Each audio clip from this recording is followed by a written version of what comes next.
मंडळी, श्रावण महिना चालू झाला आहे आणि मी आज तुम्हाला घेऊन जाणार आहे कुठे माहितीये का? खोपोलीला. खोपोलीला परमपूज्य गगनगिरी महाराज यांच्या मठामध्ये आणि तिथे दर्शन करणार आहोत.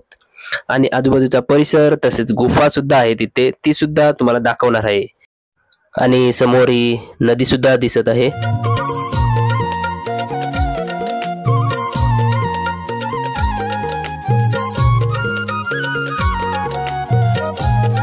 नमस्कार मंडळी, कसे आहात? मजेत ना? मी प्रमोद गोरले, कोकणातला प्रमोद युट्यूब चॅनलमध्ये आपल्या सर्वांचं मनपूर्वक स्वागत. मंडळी, सकाळचे वाजले 10:30 आणि आज आपण आलेलो खोपोलीला.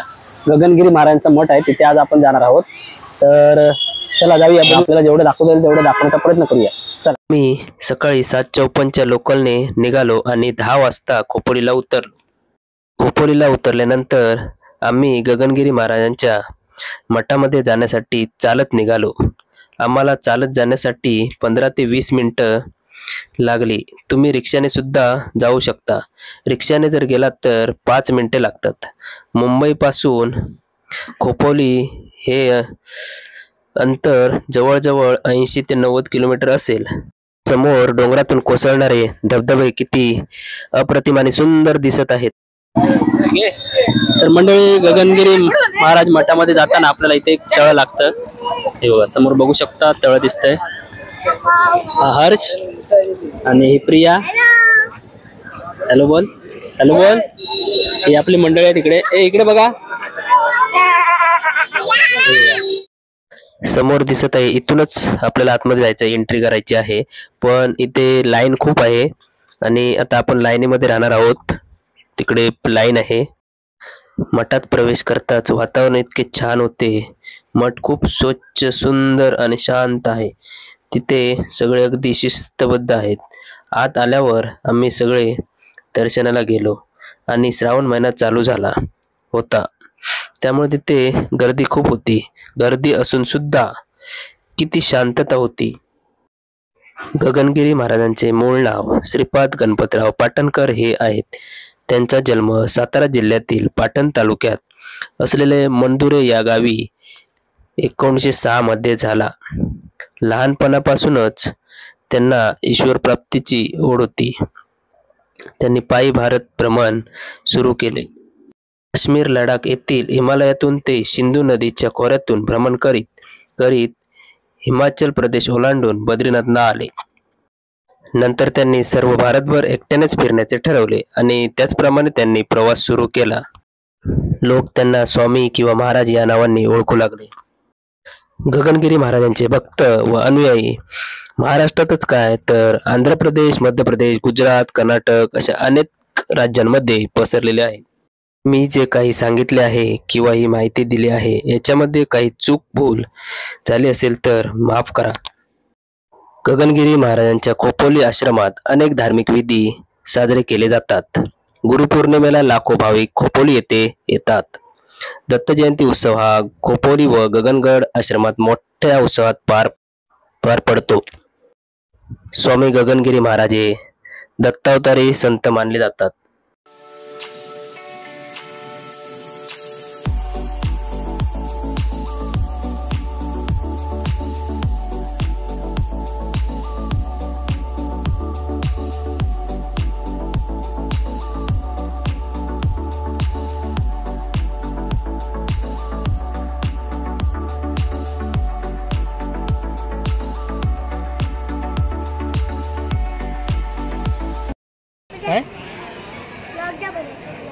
इकडे लिहिलेलं आहे, हे बघा, इकडे मोफत औषधोपचार.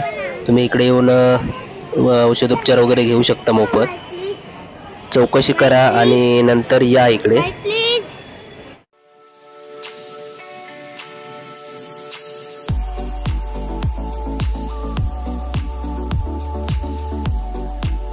आणि इकडचा आजूबाजूचा परिसर आहे आणि गर्दी सुद्धा खूप आहे. आज श्रावण महिना चालू झालेला आहे आणि गर्दी सुद्धा खूप आहे. इकडे बघू शकता आणि तिकडे वरती सुद्धा आता जाणार आहोत. तर बघूया तिकडे जाऊन. ते धबधबे वगैरे दिसत आहेत बघा कसे.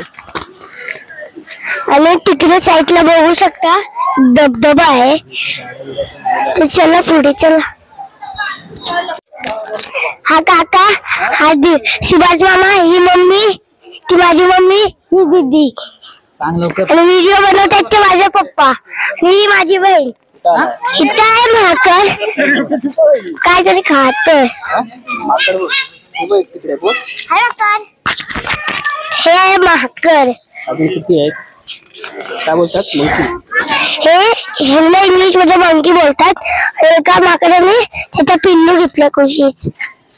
आता मंडळी इथे गोशाळा आहे इकडे, तर तिथेच जाणार आहोत. बघूया हर्ष बघा काय सांगतो.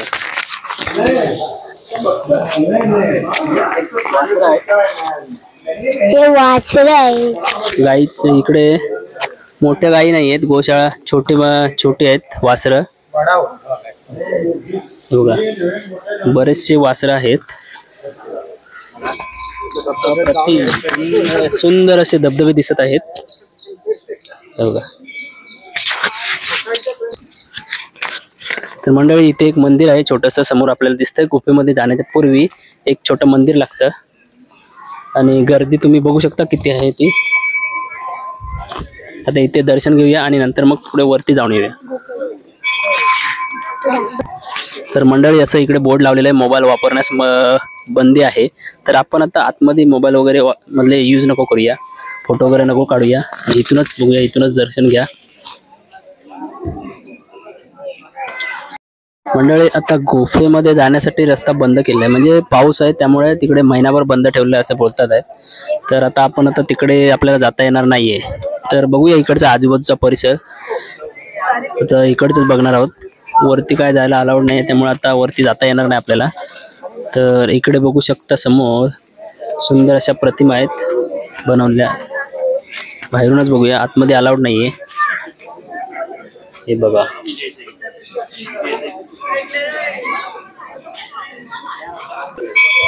मोराचा आवाज.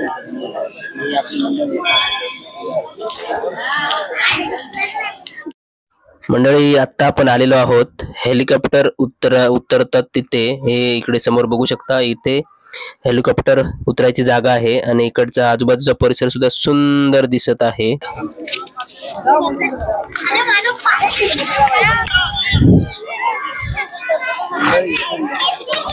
मंडळी इकडे बघू शकता किती सुंदर असे धबधबे दिसत आहेत आणि तुम्ही इकडे बघू शकता निसर्ग किती सुंदर दिसत आहे.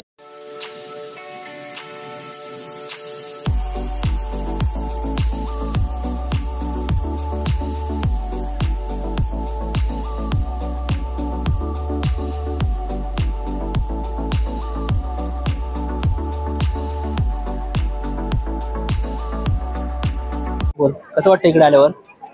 चांगलं वाटतंय. मोठ्याने बोल. मस्त वाटतंय. बोल बोल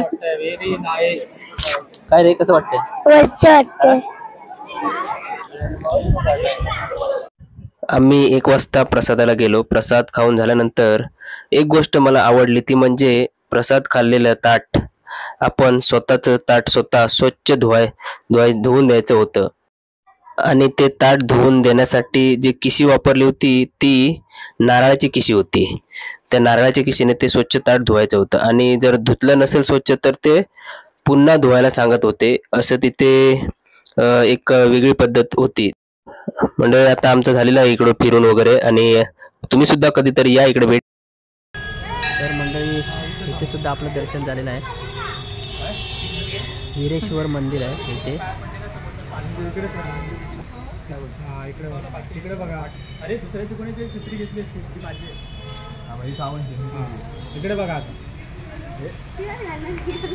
हर्ष आणि मंडळी इकडे गगनगिरी महाराजांच्या मठातून आल्यानंतर आम्ही थोडं इथे एक मंदिर आहे छोटंसं वीरेश्वर मंदिर म्हणून, तिथे दर्शन घेऊन झाल्यानंतर थोडंसं इथे त्याच्याच बाजूला मंदिराच्या बाजूला एक तलाव आहे. इकडे एक बघू शकता, हे तलाव भरलेला आहे. सुंदर स्वच्छ पाणी दिसत आहे इकडे. हे बघा हे तलाव आहे, सुंदर तलाव आहे. आणि आता इथून आम्ही घरी निघणार आहोत. तर मंडळी चॅनलवरती नवीन असाल तर सबस्क्राईब करा आणि इकडे तुम्ही सुद्धा येऊ शकता. सुंदर इकडे म्हणजे मठ आहे आणि इकडे आल्यानंतर थोडं मन प्रसन्न होतं आणि तुम्ही सुद्धा असंच या इकडे केव्हा तरी फॅमिलीसोबत वगैरे. आता आम्ही आलेलो एक मठात ना, आम्ही चालले घरी. आजचा व्हिडिओ आवडला तर लाईक करा, शेअर करा, सबस्क्राईब करा. Bye bye.